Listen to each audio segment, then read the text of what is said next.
ব্লগটা ও করতেই হবে, ওর তো টাকার দরকার, এই ব্যাপারটা কিন্তু নয়। এখান থেকেও কিছুটা আমাদের তাগিদ অনুভব হয়, তাই জন্যই আমরা করি। গুড মর্নিং, কলকাতা ক্যানভাসের নতুন একটা ব্লগে তোমাদের সকলকে স্বাগত জানাই। আজকে ব্রেকফাস্টে রয়েছে কচুরি, ডাল, আর সেই সঙ্গে মিষ্টিতে জিলিপি, আর অবশ্যই কফি রয়েছে।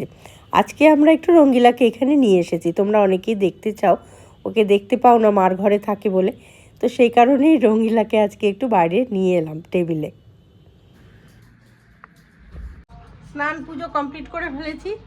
আজকে সকালবেলা ঘুম থেকে উঠে একদম ফুল দমে মনের জোরে কাজ শুরু করে দিয়েছি, কারণ শরীরটা আজকে একটু বেটার লাগছে, বুঝলে তো? অনেকটাই বেটার, একটু বেটার বলবো না, অনেকটাই বেটার। কাশিটাও অনেক কম তুলনামূলক। তো ফলে আমি বললাম যে না, ঠিক আছে, আজকে উঠে কাজগুলো করি। দুদিন ধরে ঘর ঝাড়মোছো সেরকমভাবে হয়নি, ফলে একেবারে যেন ঘরগুলোর অবস্থা খুবই খারাপ হয়ে রয়েছে। তারপরে জানলা দরজা খোলা হয়নি, মানে এগুলো তো সব আমিই করি। ঠাকুর ঘরও পরিষ্কার নেই, দুদিন ধরে মোছা টোচা হয়নি। এই সবগুলো করলাম, মাথায় শ্যাম্পু করলাম, করে টোরে তারপর রান্না করব। চন্দন বাজারে গেছে, বাজার থেকে যাই আনবে আনুক, করব। তা আমি ওকে আবার বললাম কি যে আজকে আমার খুব ঝাল ঝাল খেতে ইচ্ছা করছে, তো গজার চিকেন তো আনতেই যাবে, একটু বেশি করেই চিকেন নিয়ে এসো, তাহলে চিকেনই করি বেশ ঝাল ঝাল করে। ও মা, তারপর ও বাজার থেকে এলো, এসে বললো যে মাম চিকেন আনিনি, জোর করে গছিয়ে দিয়েছে ওই ইলিশ মাছ। বললাম ঠিক আছে, তা সেটাও বেটার, কারণ শুধু ইলিশ মাছ করবো, বেশিক্ষণ লাগবেও না সময়। এই যে দেখো বাজার আমাদের হয়ে রয়েছে, এই যে এখানে চিকেন রয়েছে, এটা গজার লেগে যাবে, প্লাস আমাদেরও হয়ে যাবে। আর এই যে ইলিশ মাছ ভর্তি, ঠিক আছে। এই হচ্ছে আমাদের আজকের বাজার। স্নান করে পুজো দিয়ে আমি রান্না করব। ইতিমধ্যে হঠাৎ বসে দুটো কথা বলছি আর কি, কথা বলতে বলতে প্ল্যান পুরো পাল্টে গেল। পাল্টে গিয়ে যেটা হলো সেটা হচ্ছে খাবার দাবার আসবে বাইরে থেকে। ভাবলাম এক, হয়ে গেল আরেক। খাবার দাবার আসবে বাইরে থেকে, তাহলে কি খাওয়া যায়? তোমরা বলছি ছেড়ে দাও, আজকের দিনটা তাহলে রেস্টেই থাকো, কোনো অসুবিধে নেই, বিশ্রাম নেওয়াটাই বেটার। আরও তাহলে দুটো দিন শরীরটা ভালো লাগবে। তো ও জানলাটা বন্ধ করে দিয়েছো? বেশ ফ্রেশ। এই যে তিনি এখানে বসে আছে। হ্যালো, মুড পুরো ফুল অন আছে। হ্যাঁ, ফুল অন। তা এখন গরম আসছে যেহেতু, সেহেতু আমি তো এনার্জেটিক হয়ে যাচ্ছি। আমি বললাম ঠিক আছে, তাহলে আজকের দিনটা তাহলে বাইরে থেকে খাওয়া দাওয়া হোক। বাইরে থেকে খাবার দাবার এলো। এই যে এখানে রয়েছে পোলাও, এইখানে রয়েছে মাটন, এইখানে রয়েছে চিংড়ি।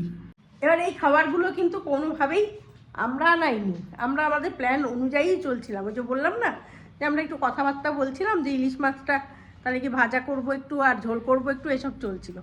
ইতিমধ্যে দিয়া সুন্দরী ফোন করলেন, করে বলছে তোমার আজকে শরীরটা কেমন আছে একটু বলো তো। আমি বললাম অনেকটা ঠিক আছি।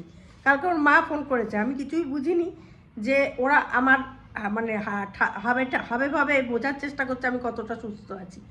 তোর মাকেও বলেছি যে আমার খুব একটা অসুবিধে নেই, একটু কফটা বুকে জমেছে, সেই জায়গা থেকে একটু অসুবিধা হচ্ছে, কিন্তু সেরকম প্রবলেম নেই, এখন ঠিক আছে। তো দিয়াকেও আমি তাই বলেছি। তা বলছে কি আমি আসলে আজকে যাবো ভেবেছিলাম, তোমার শরীর খারাপ থেকে, তাহলে আমি চলে আয়, তাহলে তো খুব ভালো। তখন বলছে কি না, আমি আজকে যেতে পারছি না, অফিসে ছুটি ছাটার একটা ঝামেলা রয়েছে, সেই জন্য আমি আজকে যেতে পারছি না। তাই জন্য আজকে তোমার যাতে রাঁধতে না হয়, তুমি আজকে কোনোভাবেই রাঁধবে না। হলাম তা কী হবে, খাবারগুলো বাজার থেকে সব জিনিসপত্র এসে গেছে, বলতে যতই আসুক তুমি এগুলো ফ্রিজে ঢোকাও, আজকে তুমি কোনোভাবেই রাঁধবে না, আমি খাবার পাঠাচ্ছি বলে সে এইগুলো পাঠিয়ে দিয়েছে আমাকে আজকে রেস্ট দেওয়ার জন্য। এবং এমন পরিমাণে পাঠিয়েছে যাতে এবেলা ওবেলা দুবেলা হয়ে যায়, বুঝতে পেরেছো? আর যেহেতু আমার মুখের স্বাদটা একটু হয় না, ঠান্ডা লাগলে যেরকম খেতে ইচ্ছে করে না, একটু ঝাল ঝাল হলে ভালো লাগে, সেই জন্য সে চিংড়ি মাছটা সহ আমাকে একদম গুছিয়ে পাঠিয়ে দিয়েছে, মাটন চিংড়ি মাছ গুছিয়ে।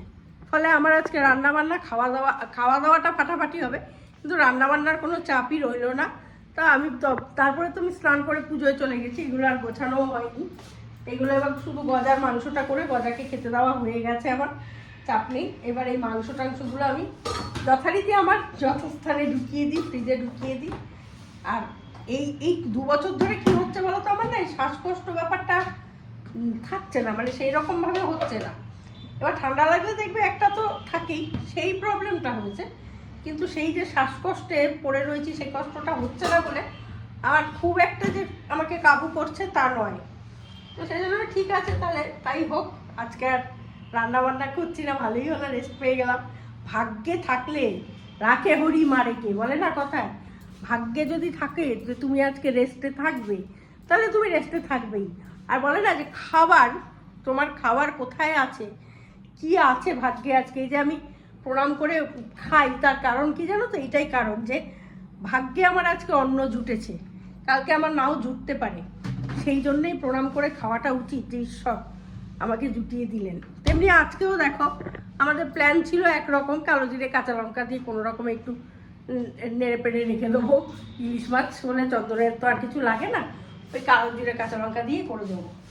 কিন্তু কিরম মজা দেখো, ভগবান গুছিয়ে রেখেছেন আমাদের জন্য খাবার, তাই দিয়াকে দিয়ে পাঠিয়ে দিলেন। সবই তো আমরা তো মাধ্যম, তাই না? ঈশ্বর তো নিজে এসে কিছু করতে পারেন না, সবটাই আমরা হচ্ছি মাধ্যম।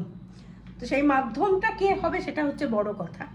সেই মাধ্যমটা আজকে দেয়া হয়েছে, মোটামুটি দিয়াই হয়, সেটাও ঠিক।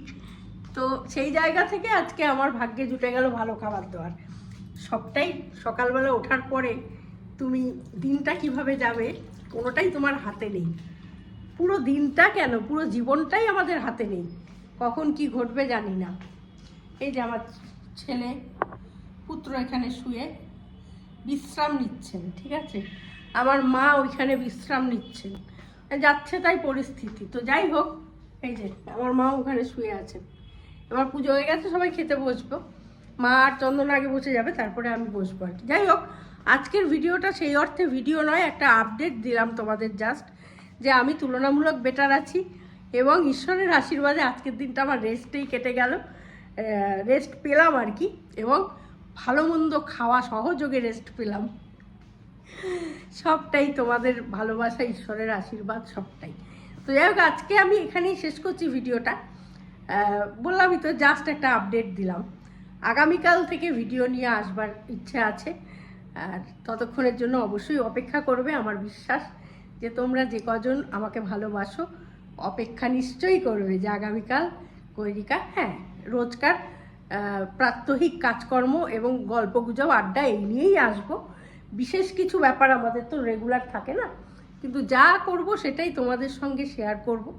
দুদিন আসতে পারিনি, আমার নিজেরও ভালো লাগেনি, মানে তাও কালকে আমি চন্দনকে বলছি, চন্দন একটুখানি অন্তত লাঞ্চ যেটা আমরা দিই সেটা দাও, তোমার চ্যানেলে অন্তত থাকি, তাহলেও তো লোকে বুঝবে যে না, সবাই বুঝবে যে না ঠিক আছে। এটা না আমাদের অভ্যেস হয়ে গেছে, জানো তো, ব্লগ করাটা এখন আমাদের অভ্যেসে দাঁড়িয়ে গেছে।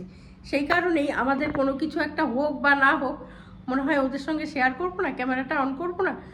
হ্যাঁ, অনেকের মনে হতে পারে যে এটা থেকে তো রোজগার হয়, কিন্তু আমার এমন চ্যানেলও আছে বা এমন পেজ আছে যেখান থেকে কোনো পয়সাই রোজগার হয় না, তবু আমি সেখানে আপলোড করি। সেটা কিন্তু শুধুমাত্র অন্তরের ভালোবাসায়, সেখানে তোমরা কোনো অ্যাড দেখতে পাবে না, আছে, তারপরেও আমরা করি। সেটা হচ্ছে শুধুমাত্র মানুষজনের ভালোবাসা।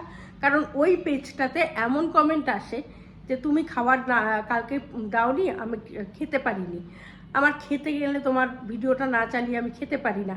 সুস্মিতা দি যেমন আছে, প্রত্যেক দিন ভিডিও অন করে তারপরে ও খায়, এই কথাটা আমাকে বহুবার বলেছে। এরকম বহু কমেন্ট আসে, পেজটায় গেলে দেখতে পাবে, কিন্তু সেই পেজে কোনো অ্যাড পাবে না। তার কারণ হচ্ছে সেই পেজটা কিন্তু মনিটাইজড নয়, তবু আমরা সেটা আপলোড করি। ছেড়ে দিইনি, হাল ছেড়ে দিইনি, আর টাকার জন্যই শুধুমাত্র করি তা কিন্তু নয়। কিন্তু হ্যাঁ, টাকার প্রয়োজনীয়তার জন্য করি, সেটাও সত্য, এটাও মিথ্যে নয় যে আমাদের প্রয়োজন নেই, শখে করছি। এই কথাটা আমি বারবারই বলি, কখনো বলি না, আজকেও বলছি না।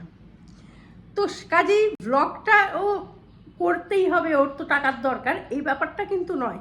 এখান থেকেও কিছুটা আমাদের তাগিদ অনুভব হয়, তাই জন্যই আমরা করি। আর তাই জন্যেই আজকে এইটুকুনি কথা বলতেও তোমাদের কাছে আসা, আর কিছুই না। একটু তো কথা বললাম, তোমাদেরও ভালো লাগবে যে না, গৈরিকা একটু কথা বলছে। অনেকেই আছো যারা আমাকে খুব ভালোবাসো, আমি একটু হাঁটাচলা করছি, কথা বলছি, দেখলে শান্তি পাও মনে, সেই মানুষগুলোর জন্য আমার আশা ক্যামেরা অন করা। তো যাই হোক, আজকে এইটুকুনি, আর কথা বলছি না।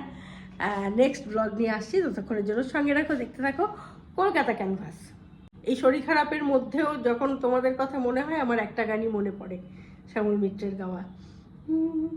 তোমাদের ভালোবাসা মরণের পার থেকে ফিরা এনেছে মোরে, তোমরা আমার গান কতখানি ভালোবাসো বুঝেছি নতুন করে,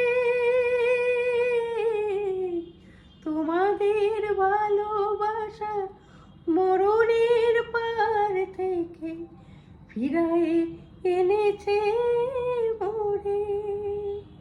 খুব খারাপ অবস্থা গলার, তবু তোমাদের গায়ে গিয়ে শোনালাম। আজকে এইটুকুনি, টাটা, খুব ভালো থেকো সবাই।